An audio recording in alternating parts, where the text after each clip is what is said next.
अपने ऑडिशन के लिए बहुत ज़्यादा एक्साइटेड थी, तो उसने 3 नए ड्रेस खरीदे थे ऑडिशन पे जाने के लिए। उन्हीं को वो ट्राई कर रही थी। लीजियान ने कहा था वो शी को मदद करेगी बोलने में, पर टाइम आते ही वो शी के कंधे पे बंदूक रख के खिसक लेती है। शी बहुत डर डर के सब बताती है, पर टैंग को तो पहले से ही सब पता था। टैंग तो उसे ट्राई करने के लिए कहती है जीशु के दोस्त के साथ, पर शी को इस टॉपिक पे बात ही नहीं करनी थी। टैंग कहती है वो जिसे पसंद करती है वो शी को पसंद करता है, और जिसे शी पसंद करती है वो लीजियान को पसंद करता है। क्या पैथेटिक बात है। वो शी से पूछती है क्या वो अभी भी लिंग शाओ के बारे में सोचती है। शी जल्दी से ना कहती है और लीजियान को टेंशन होने लगती है। सुबह ब्रेकफास्ट टेबल पे जीशु उसके दोस्त की बात उठाता है। शी जीशु से रिक्वेस्ट करती है उसके दोस्त को समझाने के लिए कि आइंदा से वो उसे परेशान ना करे। जीशु अपने दोस्त के सपोर्ट में बात करता है। शी को उसे एक मौका देने के लिए कहता है, पर शी को सच में इस बारे में नहीं सोचना था। लीजियान की ज़्यादा केयरनेस से जीशु को अनकंफर्टेबल फील हो रही थी। वो उसे मना करता है ज़्यादा कंसर्न दिखाने से, पर बाद में सबको हंसाता भी है। बाद में टैंग रेडी होके आ जाती है। सभी उसे इनकरेज करते हैं और वो भी कॉन्फिडेंट थी।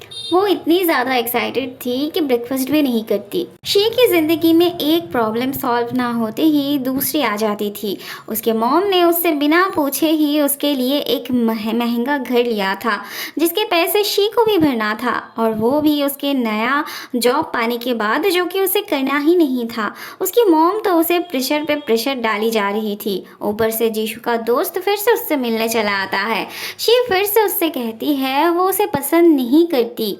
उसके होने से वो अनकंफर्टेबल फील करती है। बहुत इंतज़ार के बाद डायरेक्टर और प्रोड्यूसर आते हैं। दरअसल उन्हें नया कास्ट नहीं बल्कि फीमेल लीड की प्रॉक्सी देने के लिए किसी को चाहिए था। फीमेल लीड के पैर पे चोट लगी थी तो वो फाइट सीन नहीं कर सकती थी, इसीलिए टैंग की हाइट और फिगर देख के उसे बुलाया गया था प्रॉक्सी देने के लिए। फाइटिंग सीन में फीमेल लीड के बदले उसे रहना था, पर नाम तो फीमेल लीड की ही होती। वो टैंग को अगले फिल्म में मेन कैरेक्टर में लेने की बात करते हैं और उसे इस ऑफ़र के बारे में सोच के जवाब देने के लिए कहते हैं। टैंग अपने आप को यूज़लेस फील कर रही थी। किसी के पास भी उसका कोई वैल्यू नहीं था, ना ही उसके पेरेंट्स के पास, ना ही वो जिसे पसंद करती थी उसके पास, ना ही उसके काम की जगह पे। बेचारी बैठे बैठे रोने लगती है। शी और टैंग बहुत एग्जॉस्टेड थे, तो वो लीजियान को भी बुला लिया था। दोनों अपनी प्रॉब्लम्स पहले बताते हैं और फिर प्रॉब्लम सॉल्व करने के लिए दोनों एक दूसरे को इनकरेज भी करते हैं। उधर उनकी प्रॉब्लम सुनते सुनते उनकी मॉम डैड की फ़िक्र के बारे में सुनते सुनते लीजियान को अपने पापा के लिए बुरा फील होने लगती है। लीजियान ने उनसे कहा था वॉइस मैसेज ना करके लिख के मैसेज करने के लिए, जिस वजह से उन्हें बहुत तकलीफ़ें झेलनी पड़ती थी। फिर भी वो उसके खातिर लिख के मैसेज भेजते थे। लीजियान अपनी आंखों से ये देखने के बाद उन्हें अगली बार से वॉइस मैसेज करने के लिए ही कहती है। फिर ये तीनों मिलके एक दूसरे को प्यार करते हैं। टैंग को अब अपनी मॉम की बात ही सही लग रही थी। वो अपना एक्ट्रेस बनने का सपना अब छोड़ने वाली थी। वो अपने पापा से उस म्यूज़ियम वाले जॉब के बारे में पूछती है कि क्या वो अभी भी अवेलेबल है। वहाँ शी अपने पापा से नया घर खरीदने के बारे में डिस्कस करती है। उसका पापा तो सुन के ही गुस्सा हो जाते हैं। एक्चुअली वो बिजनेस ट्रिप पे गए थे और शी की मॉम ने किसी से भी बिना पूछे अपना रिटायरमेंट का बहुत सारा पैसा ऑलरेडी नए घर पे लगा दिया था और उन्हें वो पैसे वापस भी नहीं मिलते। शी की डैड उनके आने तक उसे इंतज़ार करने के लिए कहते हैं और वहाँ टैंग अब तक ऑडिशन के लिए या काम के लिए जितने भी कपड़े खरीदे थे सब बैग में भरने लगती है। इतनी भारी भारी बैग वो अकेले नहीं उठा सकती थी। लीजियान तो लिंगशा और जीशु को भी बुलाने जाती है। इतने सारे कपड़े फेंकने में टैंग को भी बहुत दर्द हो रही थी। सभी उसे और एक बार सोच के देखने के लिए कहते हैं, पर वो रोते हुए चली जाती है। फिर ये सब मिलके बैग को डस्टबिन में फेंकने का काम करते हैं। अगले दिन ली जियान के पापा के लिए ये आंटी डम्पलिंग बना के ले आती है और खिलाती भी है। ली जियान के पापा उन्हें मना करते हैं पर फिर भी वो नहीं सुनती। ऐसे में लिंग शाओ के पापा चले आते हैं और उन दोनों को ऐसे देख के वो ली जियान के पापा को इनडायरेक्टली टांग खींच के चले जाते हैं। बाद में वो सबके सामने एक्ट करके दिखा रहे थे। सभी बहुत हंसने लगते हैं। ली जियान के पापा को एम्बैरेसमेंट फील हो रही थी। उन्हें ये रिश्ता बिल्कुल भी मंजूर नहीं था। उस आंटी पे उनका तो कोई इंटरेस्ट ही नहीं था। बातों ही बातों में ली जियान लिंग शाओ के बर्थडे के बारे में बात करती है। सभी उसके लिए कुछ ना कुछ करने वाले थे पर ली जियान बस खाने वाली थी। टैंग जीशू के दोस्त से ये कहने आई थी कि वो उसके मॉम के काम को पूरी करेगी पर उसे पैसे नहीं चाहिए। वो उसे ये भी कहती है कि शी ने उसे रिजेक्ट कर दिया, इसका मतलब ये नहीं कि वो अच्छा इंसान नहीं है। टैंग की इस बात से उसे अच्छा फील होता है। इतने सालों बाद लिंग शाओ की मॉम अपने शहर वापस आती है। ऑरेंज लिंग शाओ को उनके आने का खबर देना चाहती थी पर उसकी मॉम सरप्राइज़ देना चाहती थी। वहाँ ली जियान और लिंग शाओ खेलते खेलते घर आ रहे थे। वो ली जियान को ऐसे पकड़ते हुए आ रहा था पर सामने उसके मॉम को देख के रुक जाता है। ऑरेंज को तो बहुत गुस्सा आ रहा था। लिंग शाओ तब जानबूझ के ली जियान को कस के पकड़ता है। लिंग शाओ की मॉम अपनी बात ऑरेंज के नाम पे चला रही थी। सरप्राइज वो देना चाहती थी पर कहती है ऑरेंज का आइडिया था। ऐसे ही वो हर बात ऑरेंज का नाम देके बता रही थी।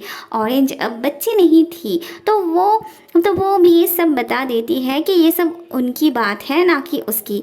ऐसे में ली जियान कुछ फल लेके आती है उनके लिए। लिंग शाओ की मॉम उसे अंदर बुलाती है। वो ली जियान के साथ बहुत अच्छे से बात करती है। लिंग शाओ को परेशानी ना हो इसलिए उन्होंने वो लोग होटल रुकने वाले थे। ली जियान को लिंग शाओ की नींद की फिक्र थी और वो थी लिंग शाओ की नींद की दवाई, तो वो उसे सुलाने चली आती है। आज वो उसी के साथ सोने वाली थी। लिंग शाओ भी निश्चिंत होकर सोता है।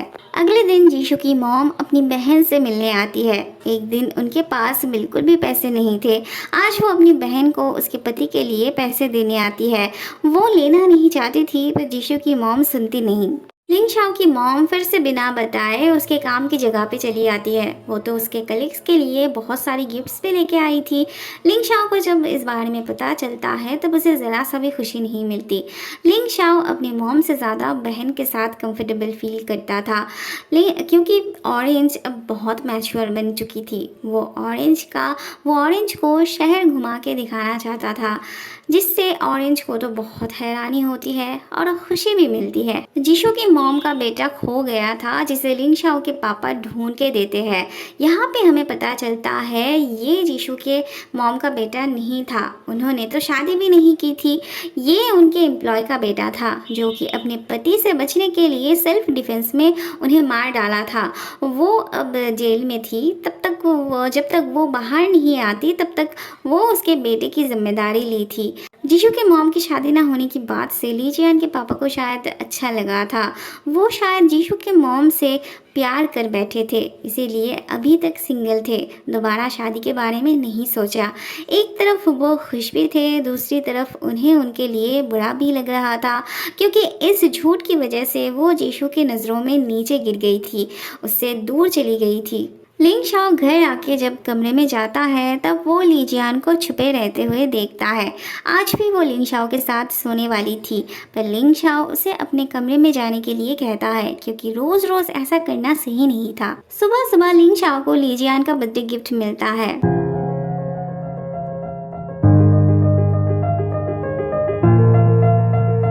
वहाँ शी और टैंग मिलकर लिंग शाओ के लिए खाना बना रही थी पर उन्हें जीशु से पता चलता है वो ऑलरेडी निकल चुका। इस बात से दोनों थोड़ा अपसेट तो होते हैं पर चलो ठीक है, कोई बात नहीं।